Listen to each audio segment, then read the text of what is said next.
சொல்லுடி, பசிக்குது சாப்பிட்டுக்கிற. ஆமா, எப்ப பார்த்தாலும் உங்களுக்கு சாப்பாடுதான். ஏண்டி, ஒரு மனுஷன் வேலைக்கு போயிட்டு வந்து சாப்பிட்டு இருக்கிற, உன்னோட தம்பி மாதிரி வெட்டியா கொஞ்சம் சாப்பிடல. என் தம்பி இருக்கணும் உங்களுக்கு தூக்கமே வராதே.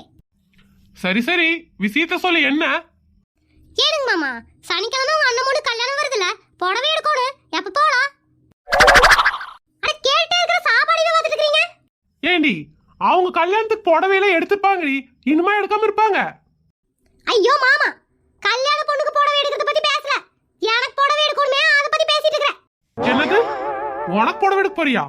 ஆமா, கல்யாணத்துக்கு போணும்ல, அதுக்கு புடவை வேணும்ல. ஏண்டி, கல்யாணத்துக்கு கல்யாண பொண்ணுக்கு புடவை எடுக்கலாம், உனக்கு எதுக்கு புடவை? ஏன் கல்யாண பொண்ணு ஆக போறியா என்ன? சோக்கு கேவலமா இருக்குது.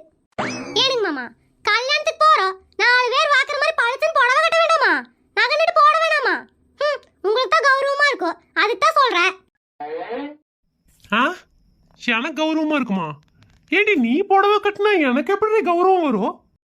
ஏப்பா சாமி, உங்ககிட்ட பேசுறதுக்கு பேசாமையே இருந்துக்கலாம். புடவை வேணாம், ஒண்ணு வேணாம். என்ன கேட்டுட்டு இவ்வளோ கோவமா பாரா? என்னவோ ஒண்ணு, சாப்பிடுவோம். முதல்ல நமக்கு சாப்பாடு தான் முக்கியம்.